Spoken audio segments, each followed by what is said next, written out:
to be able to give a very specific introduction to our next act, but I haven't been allowed to know what it is. But knowing that it's Pat, my goodness, it could be anything.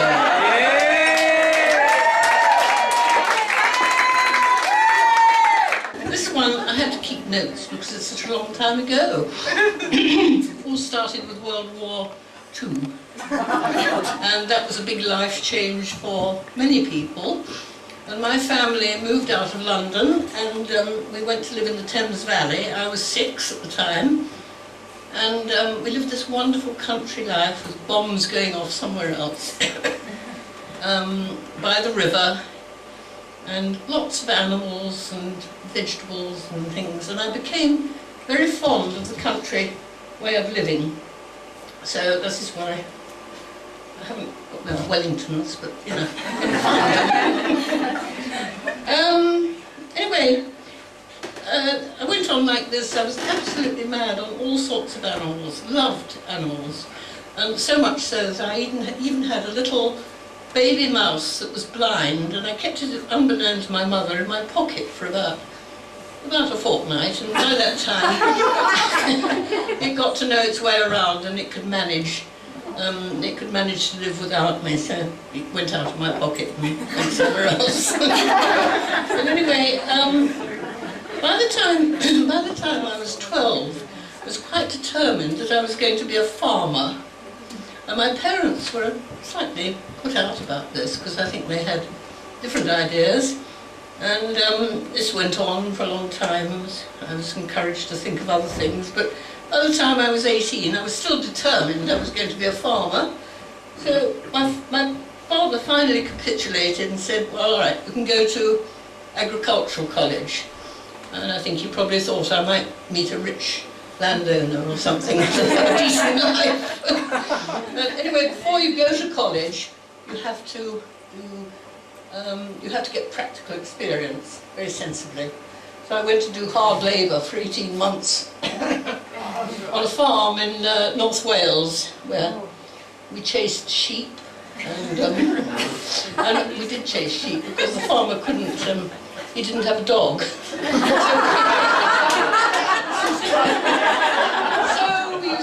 we used to round up the sheep and milk the cows and chase the pigs and do all the things you do on a farm.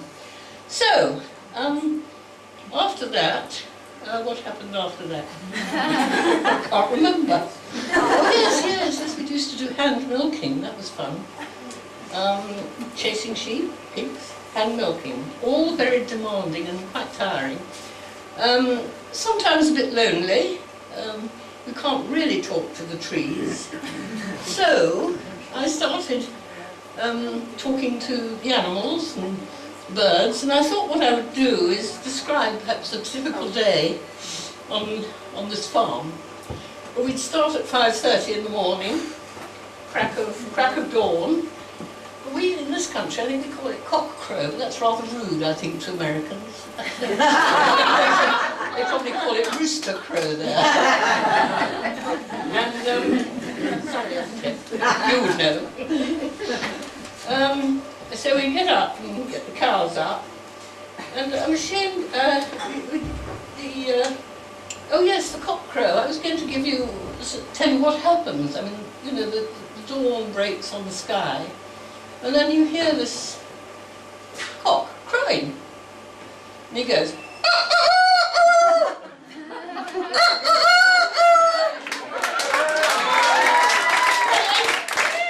another one in the distance will reply back. There was one that used to do that. Crow, but there was one that did that. So I'm looking for a bit of interaction. I think you could all have a go.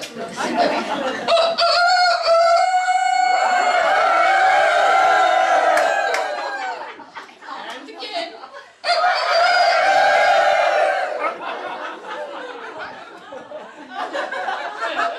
That's the start of the day. That's how you start. And then you sort of push the cows over off their beds and get under them. Well, as I said before, we had to hand milk these cows, and it's funny, I never learnt to moo. I couldn't, you know, a cow kind of bellows when she's mooing out loud. But when you get underneath them, they sort of treat you more like a calf. And they go, and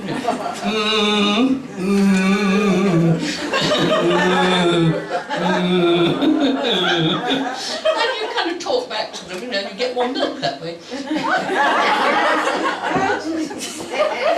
And by this time, you know, you get over the milking and you set out and you go towards the farmhouse for some breakfast. And then the ducks see you, and the ducks are a greedy lot of things, and they start and they see you and they think, it's time we were fed, time we were fed, and they go, quack, quack, quack, quack, quack, quack, quack, quack, quack, quack, quack, quack, quack, quack, come on, quack, quack.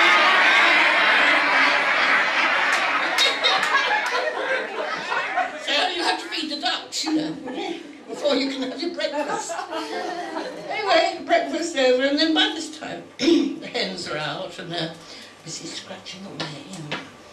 And they make this sort of, I call it egg talk. They go, "Wah, wah, wah, wah,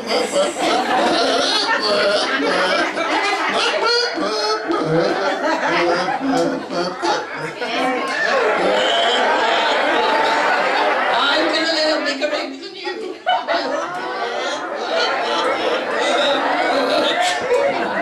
And then they lay the egg and they go,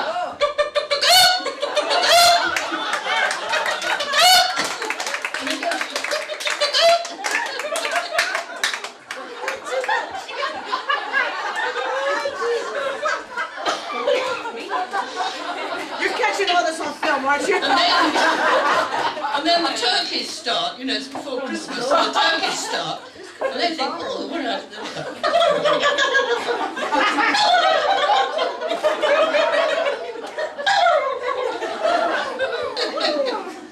So that's what they do. You can do it too.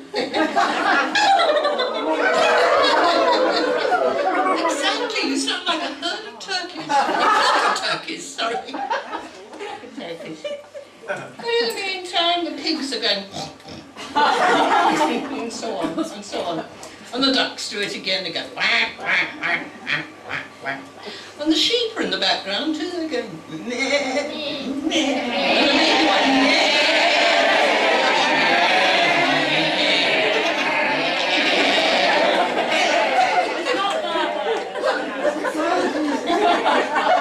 So, thank you for all helping to make it.